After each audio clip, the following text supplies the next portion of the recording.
Pendidikan Guru Madrasah Ibtidaiyah kelas 5C akan memenuhi tugas akhir dari mata kuliah Keterampilan Berbahasa dengan dosen pengampu Bapak Dindin Ridwansyah. Pada video kali ini kita akan membahas tentang 4 keterampilan berbahasa. Nah, dari 4 keterampilan berbahasa inilah yang sangat penting, 4 aspek terpenting dalam keterampilan berbahasa. Nah, keempat aspek ini saling berhubungan. Nah, yang pertama kita bahas itu ada keterampilan menyimak. Keterampilan menyimak ini bisa kita katakan sebagai suatu kegiatan di mana kita menyimak isi konten, inti pembahasan, informasi yang disampaikan oleh pembicaranya langsung. Di mana si pembicara itu bisa menyampaikannya atau mengeluarkan pendapat itu melalui audio atau berbicara secara langsung di depan umum. Nah, kegiatan menyimak ini tuh kita akan apa yang kita simak tuh kita cerna di dalam otak kita.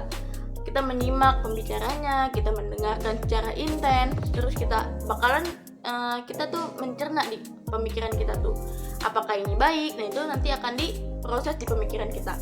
Nah, yang kedua itu ada menyimak, ada keterampilan berbicara. Nah, keterampilan berbicara ini dikatakan suatu kita tuh sebenarnya tuh berkomunikasi dengan orang lain tuh itu sudah termasuk keterampilan berbicara. Nah, selain itu juga kalau keterampilan berbahasa itu kita tuh mengemukakan pendapat, isi, ide, gagasannya, atau kita tuh memaparkan apa yang ingin kita sampaikan. Nah, itu keterampilan berbicara, di mana kita melakukan suatu menyampaikan pendapat, menyampaikan ide, informasi, itu kita termasuk ke keterampilan berbicara. Nah, yang ketiga itu ada keterampilan menulis. Nah, keterampilan menulis ini kita tuh mencatat ya. Nah, selain mencatat juga kita juga mendokumentasikan informasi ke dalam bentuk tulisan. Nah, apa yang disampaikan oleh si pembicara, apa yang kita sampaikan itu kita akan mencatatnya terlebih dahulu, atau yang disampaikan oleh orang lain itu kita bisa mencatat yang terpenting-pentingnya saja. Itu termasuk bisa dikatakan sebagai keterampilan menulis. Nah, kita tuh dari informasi yang kita dapatkan itu kita mendokumentasikan dalam bentuk tulisan. Nah, hampir semua kalangan, semua orang tuh pada saat ini, pada zaman modern ini, kita tuh bisa mensalurkan ide-ide kita, gagasan-gagasan kita, pendapat kita dalam bentuk tulisan.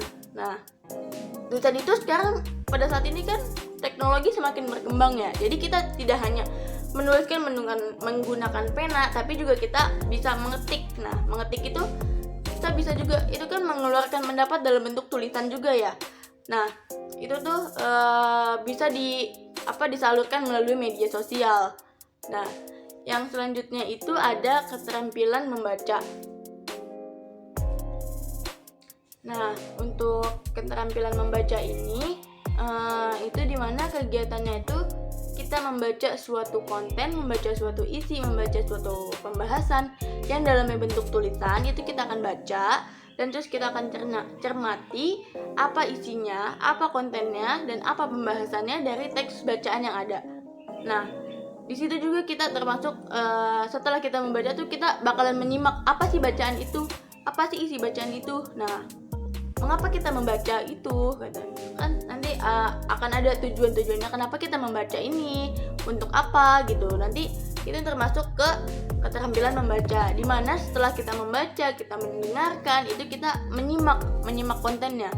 Apa sih yang penting, apa sih yang bagus dari teks ini, apa sih yang penting dari isi teks ini. Nah, itu setelah kita membaca, terus setelah kita menyimak, kita akan tulis terlebih dahulu apa yang kita dapatkan dari teks itu. Nah, setelah kita dapatkan itu kita bisa sampaikan kepada orang lain, dan itu bisa juga termasuk keterampilan berbicara, di mana empat keterampilan ini sangat berhubungan dan sangat keterkaitan. bisa kita lakukan dalam kehidupan sehari-hari, dalam menuntut ilmu, dalam kita berbicara, dalam kita mengeluarkan pendapat, sedang berkumpul atau apapun itu. Sekian pemaparan dari saya, semoga bermanfaat video ini. Kurang dan lebihnya mohon maaf. Wassalamualaikum warahmatullahi wabarakatuh.